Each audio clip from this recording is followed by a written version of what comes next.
Aloha and welcome to the Chiefs 9 podcast. I am Chief Master Sgt. Zandra Fox, Command Senior Enlisted Leader. And I'll be your host here today. And with me, I have Mr. Jeff Hickman, Director of Public Affairs. So today's episode, we're going to be talking about your story, where we're going to get to know these two guests more in depth. So I'd like to welcome our two special guests, Staff Sgt. Seggar and Senior Airman Eduard Merc. So welcome to today's podcast. So I guess before we get started, wanted to hear, since the topic is guard story and being a public affairs officer, I tell people all the time, share your guard story. So this is a big public affairs thing, but there's so much more involved in it. So thank you both for being here today. So the first question we asked every guest on this Chief 9 series is, tell us your guard story. So if you can, give me just a brief synopsis about you, and then we'll get more in depth about your guard story as we go through. So, Staff Sergeant? You go ahead. ready? Staff Sergeant Shane Seggar. I'm originally from Utah. I moved to Hawaii in about 2005, and I joined the Guard in 2009. I joined the CAV, and I've been with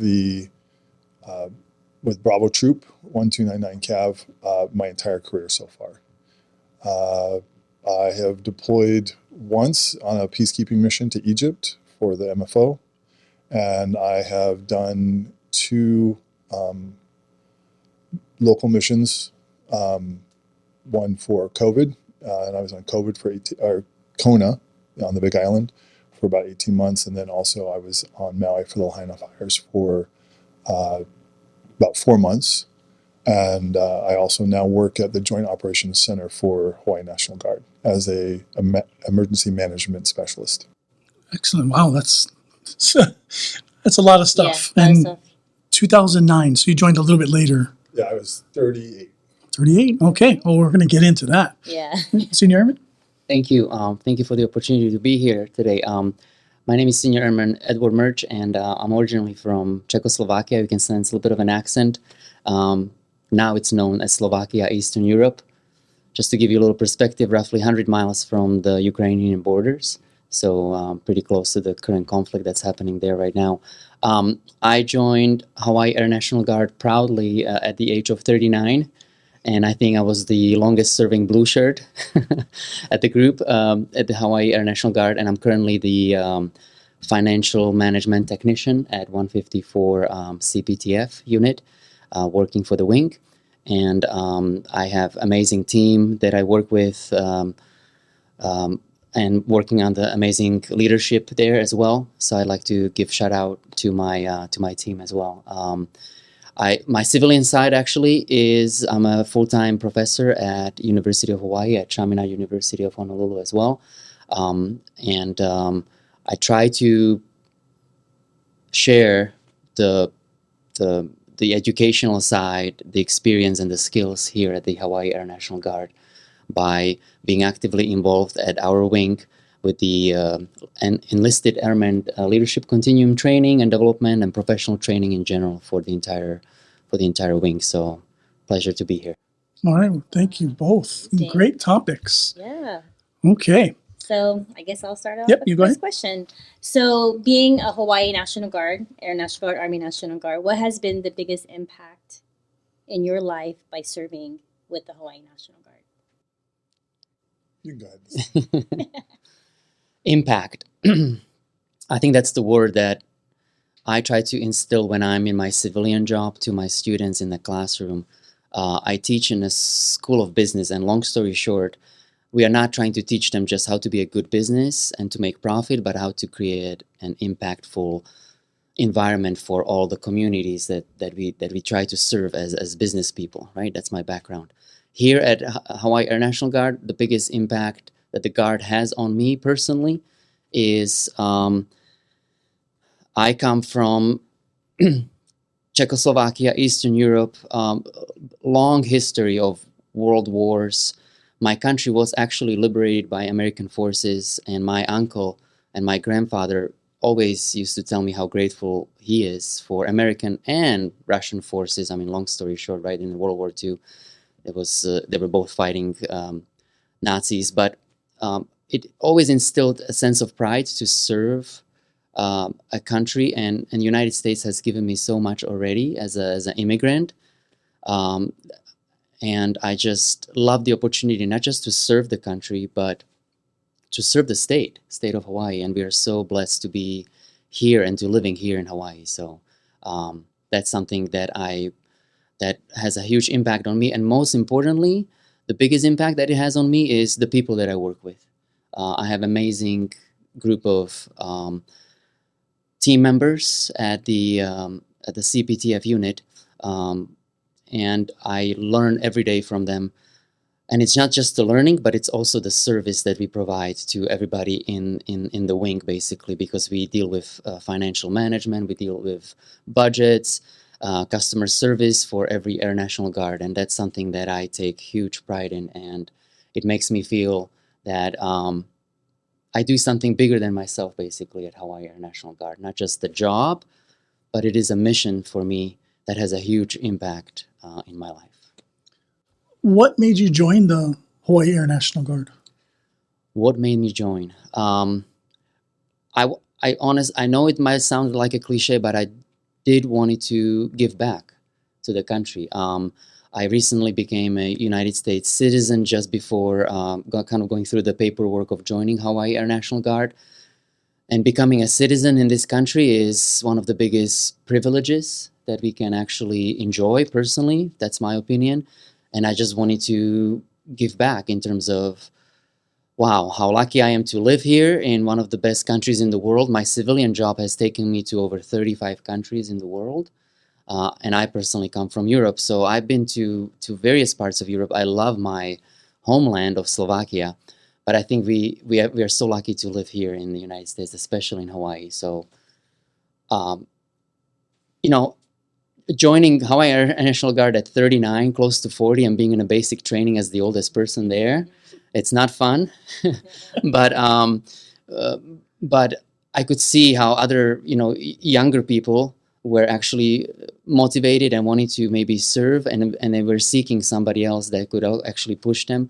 So I try to do that as best as I can, and it's just such an amazing mission that I can help fulfill here at the Guard.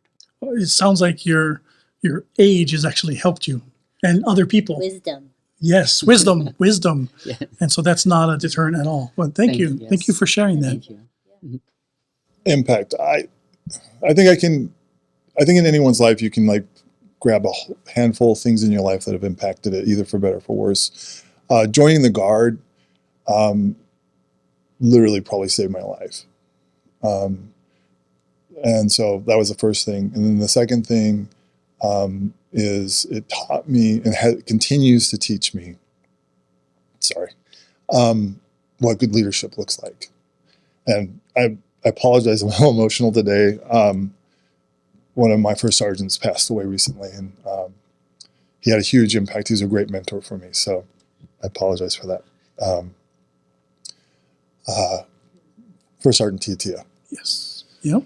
Um, How did he have an impact? Let's talk about him and celebrate him. So the first time I met First Sergeant Titia, he was a Sergeant First Class, and we were in Indonesia, and we were doing the Garuda Shield mission together. And that was the first time I ever met him, ever saw him, and he just was kind of held back a little bit, just kind of watching, because he hadn't worked with the Cav guys before. It was kind of his first time with all of us. We were all younger NCOs or E4s and below.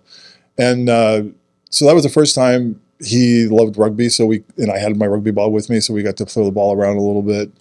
And then probably the time that he had the most impact on me was when we were in Egypt and then on the COVID mission in Kona, because he was my first sergeant in Kona.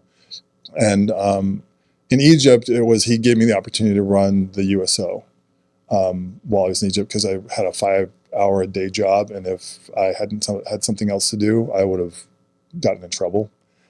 So it gave me something to focus on and to help out and support my peers who were on mission, and give them a place where they could come and relax and just kind of do what they wanted to do. But probably my time in Kona with him for the COVID mission, when he was my first sergeant, was a time where he taught me how to take care of soldiers. And it was the mundane stuff. Is the paperwork done? Is the paperwork done? And he always hammered that home. Is the paperwork done? You got to take care of your guys. But he was just such an easygooing, happy guy, But if he got mad, you could always feel it's like the ground started to shake a little bit. But he never took it out on you. You could feel his frustration, and I know, having talked to a lot of my peers, who, since we've been talking since he passed, a lot of them felt the same way. He was a great mentor, a great older brother, and a great friend. So would you consider this one of your biggest challenges, is now someone who mentored you, led you, and they passed away? Is that a challenge? No, there's sorrow, for sure. There's sorrow at the loss. It was an unexpected death. I think the one thing that I really enjoyed about him was that he'd pop up, because he moved over to recruiting, and he would just pop up out of the weirdest places. Like, what are you doing here, man? But he would be there with his big, $1 million smile, just like, hey, man, I got drinks for you guys, and, we're just going to chill out here and hang out with you for a little while. And knowing that that's not going to happen it's a bummer. The upside, though, has been hearing how other soldiers have been impacted by him positively, and the love that they feel for him. No, I've seen a lot of it online. Yeah, me too. I got to meet him just recently, and just his energy, his just being very genuine. It was just very welcoming. I felt very like, this is a person that I need to get to know more. So yeah, definitely genuine in his interactions. And like you said, that big smile is the first thing that I noticed when I met him. Just always smiling. Yeah.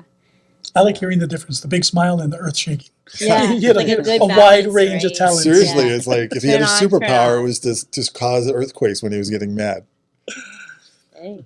So you said when you joined the Guard, it saved your life. Can you talk about that? Yeah, so like Merch, I joined when I was 38. Well, a little younger, but 38. And I had been living on Hawaii for about 3 years. I was working for a nonprofit media company, and I was in a relationship that just kind of imploded on me. And it spilled over into my professional life, and so I knew I was going to have to leave that job, and I was trying to figure out where I was going to go. But I was like really at rock bottom emotionally, and was kind of ready to be done, like to just check out. And my family has a background of psychology, sociology, and all that stuff. And so I worked in a psych hospital. I've seen the impact of suicide. And honestly, when I was a kid, I was in a hospital for depression. And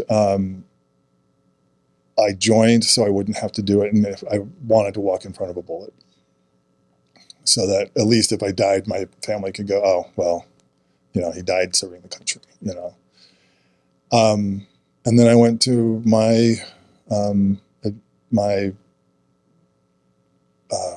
basic training and my AIT, which happens all at once, back to back. And in order to qualify, when I decided to join, I weighed 362 pounds. I had to drop down to 297 to get through MEPS. And then by the time I graduated, I dropped down to 210 pounds. Oh my gosh. And what it did is it reminded me that if I was willing to do the work, that I could do whatever I wanted to do. And so, and any idea of leaving, just, it didn't magically disappear. Everyone has those times of darkness where you're not sure what's going to happen next. But I spend way more time in my life now thinking, man, I don't want to leave here. Like, this place is crazy and messed up as can be, and humans are crazy animals, but they are fun to watch. And just learning how to operate in that world. And by joining the Guard, it put me in a place where I could get a better perspective on how to move forward in my life. Wow, that's amazing. So it's like, sounds like you found your purpose.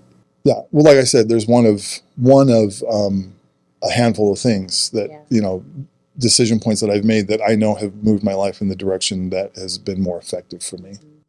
And your membership in the Guard has built this foundation for you, I'm sure, Absolutely. and just your guiding principles on the way you view choices you're going to make, how you're going to proceed for that day. So That or have girded up things that I was raised at, principles and values that I was raised with or taught to believe in, and then see them in action, here in the Guard, in my interactions with officers and NCOs and in lower enlisted, for sure. Yeah. My God, the stories are just I amazing. know. It makes my story sound really boring, but I think and that's why as a public affairs, we tell people, tell your Guard story, because everybody has a story. Yeah. And sometimes it's not as dynamic as yours, becoming an American citizen, coming from like both of you joining really late compared to the 18-year-olds that are going through. So now you guys you're in the military, you're in the Guard, you've been in a while. How does it feel to now be kind of a leader? You talked about the leadership continuum. So you're teaching people, you're not a squad member anymore. I'm a section leader now. You're a section leader, and you're given the USO during that deployment. So what is it like now being a leader in the Guard?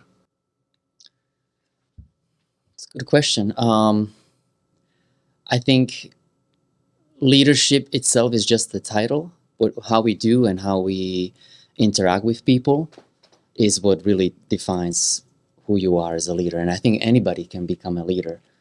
Just putting on uniform is such a privilege, and that's part of the leadership as to who we are as a Air National Guard. I am grateful to the Guard for the opportunity to actually put me in leadership, in unofficial leadership positions almost every time I am serving. And that's with people that I interact with. I was recently asked to actually help to create a leadership curriculum and development for classes for the Enlisted Airmanship Continuum for NCO Foundation course, and we've had quite a few people actually in it. This coming Sunday, we are doing another round of the course, and what's interesting to me is how many people are motivated to actually work on their leadership skills. And leadership is something that you can positively affect anybody's life around you, basically. So I view my role, regardless of my rank, I view my role as somebody that I can use the experience and the skills in my current position to maybe influence somebody in a positive light every day that I interact with. And especially like through the classes that I'm teaching right now with senior barrientes, we go through like a 4-hour leadership course that we created on our own for the entire Air National Guard, and it's just amazing to see how the NCOs are progressing in their careers and how they would like to actually learn more about the leadership. So for me personally, it's a very good opportunity to translate what I've been doing and teaching in my civilian side of things, and how I can translate it maybe into a military life as well. I have a question. So why, we've had previous conversations. Yes. Why so focused on leadership? Like what was the thing that drove you so much to like be focused on leadership? And thank you. Great question. I think through leadership, we can make that biggest impact that was mentioned earlier. And I think I love your story about the impact that the Guard had on you, basically. And I'd like everybody to think for a second, who was your favorite teacher in an elementary school? Do you still remember your favorite teacher in elementary school? I bet you do, right? It's been a while, but you still remember the name. Now, what's the reason for you remembering their name? Because they were leader, they were leader in their own right, so to speak, and they really took care of you. And I think if you take care of the people, you're able to do things that you could not even imagine. So I think that's the foundation of leadership, and thank you for that nice question. That is a good question. Yeah. What about, I mean, leadership is a very broad topic, right?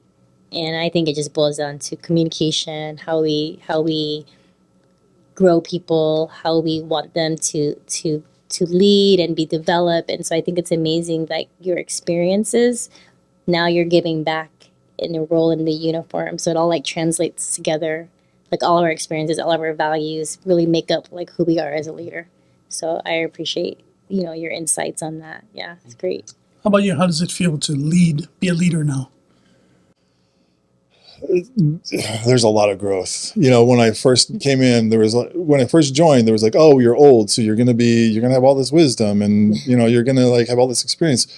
But the truth is that on the civilian side, yeah, I have a lot of experience and had a lot of experience before I got here. But the military is a very different animal, right? And how people respond and what you see in the movies isn't what's really going on. And when it comes down to it, these are human beings, who they get up and one day they're like, I'm just going to have a bad day today. Or it's like, I'm going to do the best I can. I'm going to be the most motivated person I can. And on my case, I see these guys once a month, and so it's a crapshoot whether or not, and then for me too, how am I going to show up? How do I show up as a leader? And so when I began, I thought, oh yeah, I got this. And I think it's just like everything else in life. As you get older, you go, I don't have this. And so for me, it's like my interest in leadership is because I'm trying to figure out how to do better for my guys, right? How to do better by them so that they have what they need. Full stop. And that journey is a long journey. And there are days when I knock it out of the park, and there are days when I just fail miserably. But it's one of those things, like if you watch someone like First Sergeant Tio or Command Sergeant Major Kumalai, who's another great example of leadership, and you watch how they are operating and how they do their then you go, oh, well, I just have to do better because I want to be more like that. And so it's just, you just try to figure it out. And there is no secret sauce, unfortunately. You just kind of like feel your way through it, and hopefully you don't mess it up too bad. So what drives you to help others, basically, to be their best? Like, why not just do your own, your own things? What makes you go outside of your comfort zone? I don't know. I just do. I honestly, I don't know. I don't know the answer to that, honestly. It may have something to do with believing that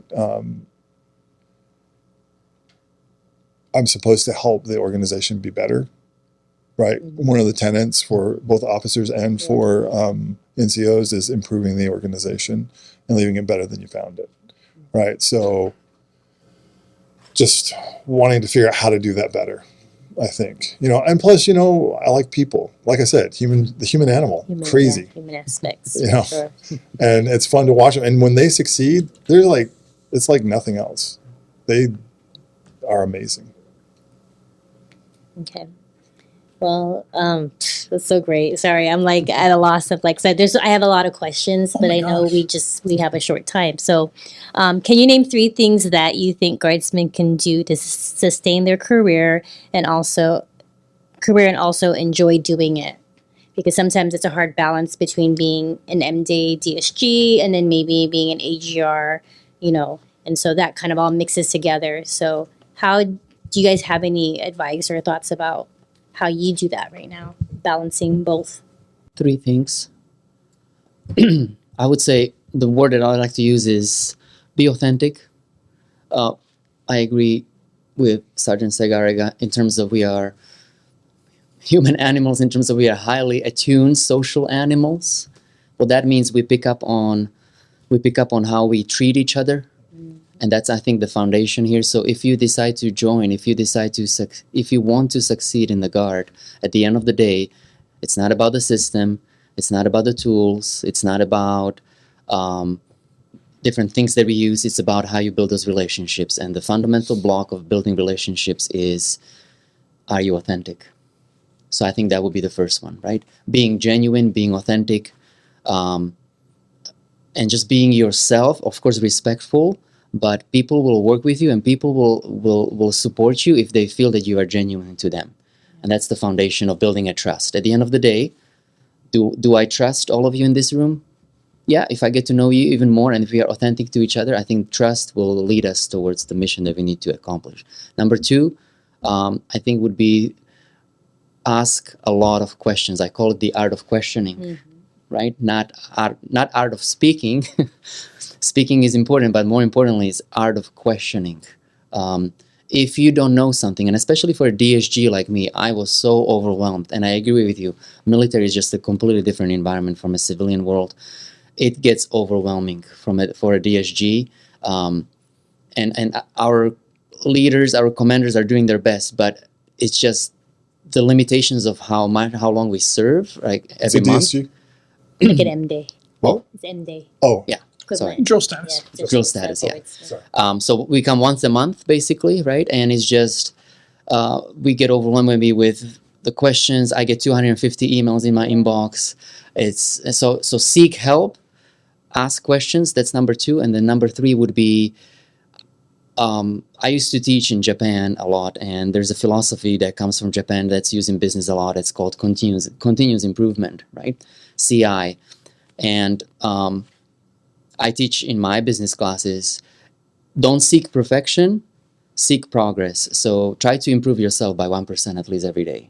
And that's what successful businesses do these days. So let's translate that into what we do in the military. So those are kind of my three things that I like to share. Yeah, that's Those are good. things found in fortune I think cookies. can I take your class? Do you have openings? gosh. I need to take this business class. Great advice. Thank you. I would say my first one is do it. Do the work. Go to the schools. I stopped myself from progressing for 3 years by not going to ALC because I was afraid that I wasn't going to be good enough and that I wasn't ready. What is ALC? Annual or advanced leadership course. So, and then when I went, I realized that everybody else was in the same place that I was, and that it actually helped me love my job more. So that's the other thing, is get the training, because as you get better trained, you'll become more proficient at your job. And nobody likes being terrible at their job. And if you don't grow and learn in your job, you're not going to want to stay around. You're going to want to move away, because why stay? Right. Camaraderie, which goes to your number one point. Camaraderie is huge. If it's a family, and you got to take time to spend time with your guys or your soldiers, because if you don't, then they're not going to get to know you, and they can't trust you. They're not going to be able to trust you as much, like you said. And then the third one is just take a risk. Take a risk to step off into that place that's super uncomfortable, to do something that you haven't done before. Yeah. And usually you'll either fail or you'll succeed. And either way, it's okay, because hopefully the one thing you do is learn out of all of that. Yeah. No, you talked about failing and succeeding. So there's balance to everything you're saying. Take the risk, and what can happen? You can succeed or you can fail. Yeah. You'll still learn from it. And hopefully, regardless of which one it is, you're going to learn, which is really the most important thing. And our leadership courses help develop the confidence, right? Yeah. To take, I call it courageous leadership, like take that chance. Because if you don't, it's the status quo, like nothing is going to change, right? And so you have to exercise that muscle to just make a decision, do the things you're taught, and hopefully it's a good result, right? But if not, that's how you learn from your experiences. So Agreed. I think one of the things that I learned, my drill sergeant told me this, and it stands true to today, and some people think it's just kind of a platitude, but your career is your own. You own it. It doesn't matter how terrible your leadership is or how great they are. It's yours. And if you embrace it and you take it up and you do the things that you need to make it better, That's all going to be because you did the work and effort. Now, hopefully there'll be good NCOs and good officers around to support you and to bring you up as you do those things. But, your career is your own. So if the paperwork's not there, follow up. I have E4 right now who's trying to go Special Forces. He texted me probably every week, once a week, saying, "Is my paperwork in?" Which reminds me, I got to go check on that paperwork, right? He has embraced that his career is his. Yeah. That he has a goal in mind he wants to do, and he's gonna do it. And as long as we do our job to support him, hopefully he'll make it. That's awesome. Yeah, give them the encouragement, right? Yeah, that's giving them control. It's okay to follow up, right? Yeah. Totally. Yeah, I like what you said about the risk, taking the risk. I'll be completely honest, I was a little hesitant to join initially at the age of 39. Same. And also, it's military, so there's a lot of risks involved. So my family wasn't initially on board, so to speak. But every morning I wake up, and just like one of your mentors, one of my old mentors told me a long time ago, there's two pains in life. One is the pain of regret, and one is the pain of discipline. And I'm like, I'm going to take some risks and I'm going to do the pain of discipline because I might have a regret that I will never serve and never have the opportunity. So thank you for mentioning that about the risk. Yeah. Wow. Man, I think we can go longer, but we can go. This could be like another episode in itself. But I do feel like I'm cutting them off. I apologize. The content in your stories and your advice and your mentorship. Amazing. It is off the charts. Yeah. So. But we can continue this offline maybe. So, but we're going to go ahead and wrap this up. But I want to thank Senior Airman Merc and Staff Sgt. Seggar for being our guests today. Thank you. Thank you for sharing all of those great insights and your stories. Like, amazing. Like, it just gives me chicken skin because I'm like, wow, we just have amazing Guardsmen that are part of the Hawaii National Guard. And so I really appreciate all of your insights. And thank you for your leadership as well. Oh, I appreciate that. Yeah. So thank you for making this episode what it is. So your guard story. And so thank you, Jeff, for being a good co-host. He's always has my back here. And to all of you out there, mahalo for watching this episode. It is one of the topical episodes of this series called The Chief's Nine. Please like and subscribe to the State of Hawaii Department of Defense podcast, the Na Koa Exchange, Boots, Wings, and More. More on Spotify, YouTube, and Apple. So subscribe below or however we do that. But I don't think we're doing that. Yeah, I don't know how we're doing that, but it's okay. So until the next episode, thank you guys so much for listening out there. Aloha. Aloha. Bonus content. This is the extra stuff. So thank you for all that. But I know there's just a couple questions I want to ask one of each of you. Rugby. Yes. You said you played it in the thing. You kind of look like you might have Still do. played. Okay, you still play. But can you tell me your history with rugby and you played on some special team? Yes. So I grew up around rugby. My father started the Brigham Young University men's rugby team in 1967. So I sort of grew up on the field and around it. But he and I didn't get along so well. So I didn't do sports for a very long time in my life. And then when I went to college or to university, I decided to, for whatever reason, to try it out. And so I walked on, and the coach at the time was a former player of my father's. And I said, look, I just want to kind of work out, see how it is. I don't plan on playing. And then the next thing you know, I'm starting the first game.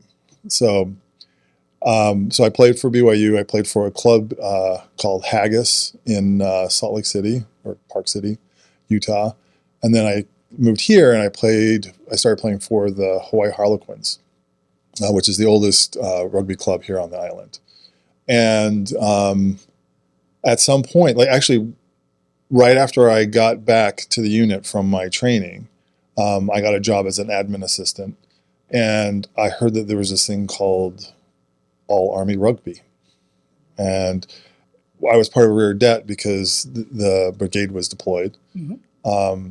And I put in my packet and I was trying to push it through and got stuck at squadron.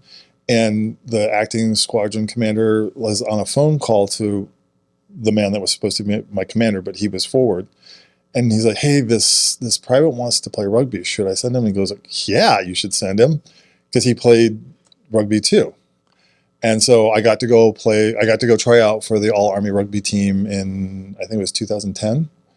And I made the squad, and I got to play in the tournament, all military forces tournament. Air Force won that year. Unfortunately, we got second place to them. And then I got the opportunity to do it again 2 years later in 2012, which was actually the mark of the last year that they did 15s, which is 15 men per team. And they did that in anticipation of the Olympics picking up sevens rugby. And so we knew the next year was going to drop off to sevens, and sevens is a much faster sport for much lighter people than myself. So, but don't you need that size for rugby?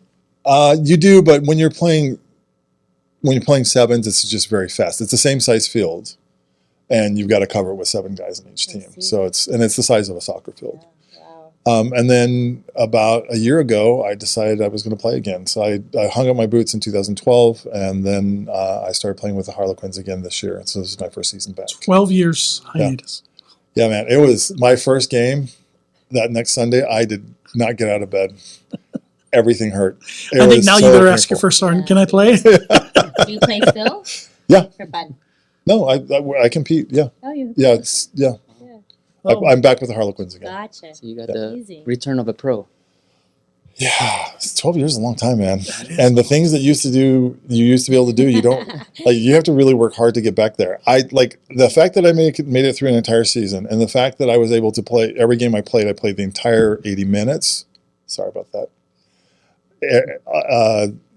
The fact that I made it through the entire 80 minutes for each game that I actually got to play is short of a miracle. But my goals for next year are to make it so it's not short of a miracle, that it's like, yeah, that's the way it should be, because I'm fit and I've picked up my craft again. Are you playing against people your age? No. No. Younger. No, they're all younger than me. It's Except for like 1 or 2. The wisdom on the field. That's right, wisdom. Yes, I know when to walk. You're like, I'll catch up, guys. I'll catch up. Oh yeah, totally. It's like I did my work here. You guys go get the ball where it needs to be, and I'll catch up to where you break down next time, and I do my job again. Yes, sir. Okay, so we got rugby over here, and I hear you were a former tennis player. Tennis pro. Yes. Tennis pro. Pro, yeah. Thank you. And I never played rugby, so please teach me. You can come play, man. Yes, thank you. I always admire like these sports where there's so much physicality. So I started playing tennis when I was 3. So long time. I grew up under communism in former Czechoslovakia. The only way to get out of the country, so to speak, and to represent the country was through sports. We had great athletes. I just mentioned some names: Martina Navratilova, Ivan Lendl. Right, so those are very good tennis players, number 1 in the world. So tennis historically has been one of the best sports in my country. So I decided, I grew up in a kind of a tennis area, and I started at the age of 3. I was playing professionally for over, I would say, 4 or 5 years. And then a crossroad kind of comes, an intersection in life, where for tennis players, if you have enough sponsorship, if you have enough opportunities to continue as a professional, or you want to do school, basically. And one time I was playing in United States on a tournament, and recruiters, like tennis coaches from different universities, came, right? And they asked if I would be interested in playing for American university. So long story short, I ended up playing, so I played professionally in Europe, and then I transitioned here to United States. I came here at the age of 20, and I played for University of Hawaii, for Hawaii Pacific University, and then, interestingly, Brigham Young University, Hawaii, has a beautiful campus on the North Shore, and we won 2 national NCAA titles with them. So it was an amazing experience. We had just wonderful players on the team. So I played college tennis, NCAA tennis for 4 full years, won 2 national titles. And right now I'm teaching little kids. I had a business, and I still kind of do have a business here in Hawaii. It's called Aloha Tennis Academy. Not trying to promote anything, but but long story short, Free chicken. long story short, I try to give back with little kids. So I teach a lot of kids, and it's just so wonderful to see kids whose tennis racket is bigger than the kid itself. Like, they're swinging the rackets. Some helping like in local communities as well. But it's just, tennis is a lifetime sport, and that's what I love about it the most. I know somebody who is still playing tennis at the age of 94, basically. So tennis has been my passion, and it just gave me so much positive in my life. Great mentors, my coaches, and I use a lot of stories in the leadership courses that we create from my tennis career. So I also want to give challenge to anybody in terms of if you like to have a physical exercise or something that you'd like to do with your unit, just reach out to me and I'll give you a tennis lesson. I give you to my unit and they discount? like it. Military discount, yeah. Free, no, but free. I mean part of the military physical exercise. Oh, yes. So, Okay. Yeah. What's your thoughts on pickleball? Answer carefully. Don't answer that question. Let me think this through. Because that's Jeff's favorite sports right now. It's a sport. It's a sport. It is a sport. There's a ball. It's a social activity. racket. Social activity. You're putting me in a hot water here, Chief. My dad's We have to take it off the my air. dad's 87. He's still playing tennis. Thank you. So I say tennis is very physical, of course. There's a lot of going on, a lot of coverage on the court, like big courts. Pickleball is, I think, great idea, as we have largest group of baby boomers retiring right now in the United States, over 60 million people. I think it's a great activity for them, but real sport. Good answer. Love So it. before we wrap this up, so we can tie it into the leadership, is there anything from rugby or tennis that you use in your guard life? I think it's just mostly the idea of camaraderie, teamwork, right? It's all about the team, And one of the things that I use is because I kind of help coach my team now a little bit, and with my guys, we practice so we can fail, so we can learn, right? So that we can get better. Like, I'm not railing on anybody, or I'm not trying to take anyone down because I want them to fail, or I'm not correcting them because I want them to fail. I want them to succeed, because if they succeed, then my team succeeds. So if I'm out in the field with my recon team, if my dismounts aren't doing their job, then we're going to fail, right? So if I don't give them opportunity to fail while we're practicing and learn from it, then I'm not helping them out at all. And then if I don't correct them when they make a mistake so they can see how it's supposed to be done, then I'm not helping them out. So for me, it's the teamwork that works. And if one person fails, the team is not going to succeed. Thank you. Well said. I agree with the teamwork, absolutely. As a relationship between player and a coach, for instance, right? Especially in tennis. Wimbledon is going on right now, right? One of the biggest tournaments. Yesterday there was a match, long story short, and the player was down the entire match. But he was trying to always catch up, and the player actually won by 2 points only, a 4-hour match. So the story, I think, or what I'm taking away with tennis is, in my career of professional play, I played over 500 matches. In life, we feel we are down, we are up, we are down, we are up, and sometimes you don't even know how close you are to what you want to achieve. And as long as you persevere, I think that's a good word to use, persevere. And as long as you just put yourself out there and you keep fighting, you might as well win the match, and you might as well win in your life. So Do the work. tennis is, exactly, right? Tennis is just, many matches, many important matches are decided by 2-3 points. And I think that's what happens in life. If you give up, I mean, it happens that we lose, but we are closer than we think we are to the goals that we like to achieve, basically. So It's that mental toughness. it's the mental, exactly. Right? Because that it may mental not all be toughness. physical. Yes. And if you keep practicing hard during the practice, easy during the match, and you use your mental heart. toughness. Yeah, mental toughness and heart. Absolutely. I would say, So. with perseverance. That's Absolutely. awesome. That's a great story. All right. Well, thank you. You want to close us out with the bonus content? Yeah, what do I Whisper. say? Bonus content.